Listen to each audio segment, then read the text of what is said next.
UPPCS के prelims की strategy देखते हैं।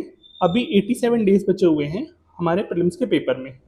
सबसे पहले हम ये देखते हैं कि स्ट्रैटेजी इंपॉर्टेंट क्यों होती है और स्ट्रैटेजी का मतलब क्या होता है।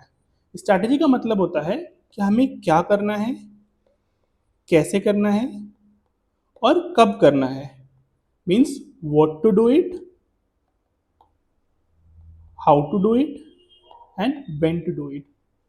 अगर आपका पेपर 12 अक्टूबर को है तो आपको ये पता होना चाहिए कि उसमें क्या पढ़ना है, कैसे पढ़ना है और कब पढ़ना है। स्टिल अभी हमारे पास 87 डेज लेफ्ट है, तो we try to cover the whole syllabus. तो लेट्स स्टार्ट। तो इस पेपर को हमें 3 फेजेस में डिवाइड करना है अपनी प्रिपरेशन को, राइट। पहले फेज में हमें क्या कवर करना है, सबसे पहले हम ये देख लेते हैं। पहले फेज को मैंने 31 डेज अलॉट किए हुए हैं। उसमें हमें अपना स्टैटिक कवर कर लेना है पूरा अच्छी तरीके से। स्टैटिक का मतलब होगा आपका जो पॉलिटी, हिस्ट्री, ज्योग्राफी, इकोनॉमी, ये सारे सब्जेक्ट आपको एकदम डिटेल में कवर होनी चाहिए। And 30 days is good enough time. अगर आपने एक रीडिंग की हुई है तो आपका ये फेज बड़े आराम से कवर हो जाएगा। क्लियर। और उसमें कुछ कुछ चीजें आपको सी सैट का बेसिक्स कवर कर रहना है। सेकेंड फेज में हमें क्या देखना है, हमारा रिवीजन इंपॉर्टेंट होना चाहिए, हमारी प्रैक्टिस होती रहनी चाहिए। इस फेजेस के लिए मैंने 36 डेज अलॉट किए हैं। इस फेज में मैंने ज़्यादा डेज क्यों अलॉट किए हैं, बिकॉज रिवीजन टेक टाइम। जो चीज़ आप फर्स्ट रीडिंग में आप भूल जाओगे उसको सेकेंड रीडिंग में भी कवर करोगे। तो यहाँ पे हैवी मॉक करना है आपको, रिवीजन फोकस रहना है।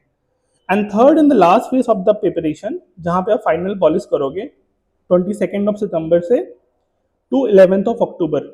इसमें आपको स्पीड पे ध्यान देना है, रिटेंशन पे ध्यान देना है और हाई लीन टॉपिक्स पे ध्यान देना है। मतलब आपको ये पता होना चाहिए कि पेपर में ऐसे कौन कौन से टॉपिक हैं जो रिपीट होते हैं और हमें उनको कैसे अप्रोच करना है। तो अगर आपको पेपर क्रैक करना है यूपीपीसीएस का, तो आपको ये सारी चीज़ों को ध्यान रखना होगा। थर्ड चीज जो मैं आपको यहाँ पे डिस्कस करना चाहता हूँ कि क्या क्या हर सब्जेक्ट में आपको कवर करना है। तो अगर आप पॉलिटी लक्ष्मीकांत से कवर कर रहे हो तो उसमें आपको आर्टिकल्स कवर करने हैं, अमेंडमेंट्स कवर करने हैं, गवर्नेंस कवर करना है। अब आर्टिकल, अगर आप पॉलिटी से कवर हो तो इंपॉर्टेंट कौन सा आर्टिकल्स हो गए, जैसे फंडामेंटल राइट, कहाँ से स्टार्ट होता है, आर्टिकल 12 से 35 तक। अगर आप डीपीएसपी पढ़ रहे हो तो आर्टिकल 36 टू 51। इस तरीके से आपको पूरा पूरा आर्टिकल याद होना चाहिए। इंपॉर्टेंट जैसे आर्टिकल 44 यूनिफॉर्म सिविल कोड, ठीक है, यूसीसी। तो ऐसे इंपॉर्टेंट आर्टिकल्स आपको याद होने चाहिए। यही आर्टिकल्स आपके पेपर में आएंगे। अगर आप अमेंडमेंट्स पढ़ रहे हो तो जैसे फर्स्ट अमेंडमेंट, 9 शेड्यूल, ठीक है, 42 mini constitution, 44 removal of property, ठीक है, 52 एडिशन ऑफ 10 शेड्यूल। तो all this amendments are important and इनके ईयर स्पेसिफिक भी आपको याद रखना पड़ेगा। सेकेंड पार्ट हिस्ट्री में आपको क्या करना है, तो फ्रीडम स्ट्रगल देखना है। तो जैसे आप फॉर्मेशन ऑफ कांग्रेस से उठा लो 1985 से, सॉरी 1885 से, 1885 से 1947 तक आप कवर कर लो। तो इसमें आपको मोटा मोटा ये कवर होगा कि यहाँ पे फॉर्मेशन ऑफ कांग्रेस हुआ, देन 1909 में स्वदेशी मूवमेंट हुआ, देन 1907 में सूरत स्प्लिट हुआ, राइट। तो इस तरीके से पूरा चीज़ें आपको कवर करनी है। 1911 में दिल्ली दरबार हुआ। तो आपको इंपॉर्टेंट ईयर्स भी कवर हो गए और आपका पूरा प्रिपरेशन भी हो जाएगा। तो आपको ईयर्स इंपॉर्टेंट रखने याद रखने हैं, लीडर्स के नाम याद रखने हैं, मूवमेंट्स याद रखने हैं। ये सारी चीज़ें आपको कवर होनी चाहिए। ज्योग्राफी की अगर आप बात कर रहे हो तो आपको maps, physical geography, I think geography is a very interesting subject. तो अगर आप reverse, drainage, sorry reverse, mountains, ये सारी चीज़ें आप कवर लो, प्लेट टेक्टोनिक्स थ्योरी, फिजियोग्राफी, ये सारी चीज़ें आप कवर कर लो। इकोनॉमिक्स में आपको budget, schemes, basic micro economics. तो बजट में जैसे इकोनॉमिक में क्या क्या टॉपिक आ गया, इन्फ्लेशन आपने कवर कर लिया, ठीक है, आरबीआई आपने कवर कर लिया, मॉनेटरी पॉलिसी आपने कवर कर लिया, जीडीपी आपने कवर कर लिया, ये सारे टॉपिक इंपॉर्टेंट हो। अनएम्प्लॉयमेंट आपने कवर कर लिया मोटा मोटा आपका यहाँ से। और budget I am taking as a current affair, वो मैं आपको नेक्स्ट पर्टिकुलर वीडियो में समझा दूंगा। इन्वायरमेंट में अगर देखो आप, तो आपके स्टैटिक और करंट में प्रोटेक्टेड एरियाज, ट्रीटीज और COP 16, COP 28, COP 29, ये सब कहाँ हुए, ये इंपॉर्टेंट हो जाएगा। उसमें क्या क्या ऑब्जेक्टिव रहे हैं वो चीज़ आप एक बार कवर कर लो।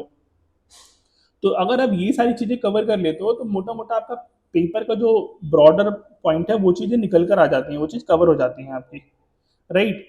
Science and tech is a important area, आपको काफ़ी क्वेश्चन यहाँ से मिल जाएंगे, जैसे विटामिन, मिनरल्स, डिजीज, ठीक है, ये सारी चीज़ें जो बेसिक्स हैं आपके वो आप कवर कर लो। For current affair I am taking lectures on current affair, ठीक है, और schemes and census of UP often repeated. ये दो चीज़ तो मैं खुद ही आपको कवर करा रहा हूँ रेस्पेक्टिव वीडियोस में, तो if you are following crack code आपको यहीं पे मिल जाएगा, आपको कहीं जाने की जरूरत नहीं पड़ेगी। नेक्स्ट पार्ट ऑफ द कि आपको कौन कौन से बुक लिस्ट को फॉलो करना है, तो अगर आप पॉलिटी पढ़ रहे हो तो उसके लिए आप लक्ष्मीकांत पढ़ो, मोर देन इनफ है, इसके बियॉन्ड एक भी क्वेश्चन नहीं आएगा। हिस्ट्री के लिए स्पेक्ट्रम पढ़ो, और हिस्ट्री पढ़ने का ना थोड़ा सा एक तरीका बना लो, आप क्रोनोलॉजिकल बेस पढ़ो, जैसे 1857, ठीक है, 1857 से आप 1885 तक आप रखो, पहला फेज आप ये बना लो, ठीक है। 1885 से 1947 दूसरा फेज आप ये बना लो, यहाँ से कवर कर लो। तो अगर आप इस तरीके से प्रिपेयर करोगे तो आपको ये पूरा क्रोनोलॉजी भी याद रहेगी, voice Roy, governor general, important act 1919, ये सारी चीज़ें हैं, 1919, 1935, ठीक है, 1909, ये सारे एक्ट आपको बहुत आसान से याद हो जाएंगे, कोई प्रॉब्लम नहीं है। जोग्राफी के लिए आप अगर एनसीईआरटी कवर कर लो और कुछ कुछ चीज़ें मैप जैसे world map and all thing, ये आपका मोटा मोटा कवर हो जाएगा यहाँ से। इकोनॉमी के लिए बता दें, इकोनॉमी में मैंने आपको लास्ट अभी बताया कि inflation, GDP, all this thing NCERT के बाहर नहीं जाएगा। Budget summary I am already taking on this. Environment के लिए आप अगर कोई बुक रेफर कर रहे हो तो आप शंकर आईएएस की बुक रेफर कर लो, that's more than enough.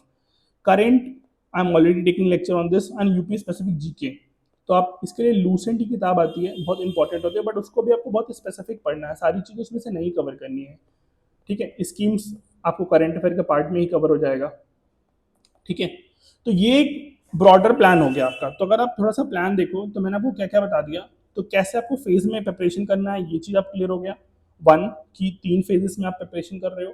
Second, कौन कौन से एरिया पे आप फोकस कर रहे हो, ये चीज़ आपकी क्लियर हो गई।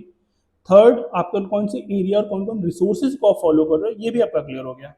अब आप ये देख लो कि इंपॉर्टेंस ऑफ पीवाईक्यू है क्या। अगर आप यूपीपीसीएस का पेपर कर रहे हो, for that matter any exam, तो अगर किसी एग्जाम को अंडरस्टैंड करना है ना, तो आप उसके प्रीवियस ईयर क्वेश्चन पेपर और सिलेबस से ही समझ सकते हो, there is no other reason, ठीक है।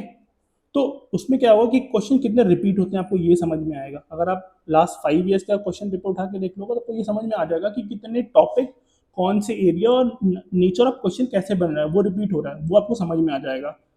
आप अपनी स्ट्रैटेजी उसी अकॉर्डिंग प्लान कर लोगे। अगर आप किसी इंस्टीट्यूट के मॉक पेपर सॉल्व करते हो तो इट कैन नॉट गारंटी कि आपको पीवाईक्यू बेस कवर होगा। पॉसिबिलिटी आप किसी और प्रिपेयर करने लगो। मान लो लेट्स एग्जांपल कि पॉलिटी में अमेंडमेंट से क्वेश्चन आता है, लेकिन मॉक पेपर में आपसे वो पूछा ही नहीं गया, तो आपने वो प्रिपेयर ही नहीं किया, आपने कुछ और प्रिपेयर करने लगे, सॉरी। तो आपका ये हो गया। तो PYQ will help you understand कि what is important in the syllabus and how can you skip it and what you can skip it, right. Third, help understand the question pattern, आपको question कैसे आ रहा है, कैसे pattern change हो रहा है, ये सारी चीज़ें आपकी कवर हो जाएंगी यहाँ पे, ठीक है। And fourth, understand the question patterns कैसे आ रहे हैं, कैसे उनको आपको एलिमिनेट करना है, अगर आपको नहीं आ रहा है तो ये सारी चीज़ें आपको कवर हो जाएंगी। And C SAT is also important, although it is qualifying paper, but still you need to focus. तो मैंने आपको बताया स्टार्टिंग से ही, अगर आप बेसिक्स भी कवर करते रहोगे ना, तो आपको ये चीज़ें आपको निकल कर आ जाएंगी, आपका पेपर डिफिकल्ट नहीं बनेगा, आपके लिए prelims is a cake walk. Then मैंने आपको ये भी बता दी स्ट्रैटेजी का मतलब भी क्या होता है। तो अगर अपनी स्ट्रैटेजी आप क्लियर रखते हो ना कि कब करना है, कितना करना है, कैसे करना है, absolutely it's very easy for you to crack this prelims paper, right. तो जैसा क्विक रिवीजन पार्ट कि फेज में डिवाइड करो आप 3 phases, don't go beyond this. Paper में क्या क्या एरिया है वो इंपॉर्टेंट हो गया, रिसोर्सेज कौन कौन से वो इंपॉर्टेंट हो गया, इंपॉर्टेंस ऑफ पीवाईक्यू ये इंपॉर्टेंट हो गया, right. And follow crack code for any such details. Do drop a comment for any query, and you can also write us mail if you want to connect with us. Thank you so much and keep following. Thank you. Bye bye.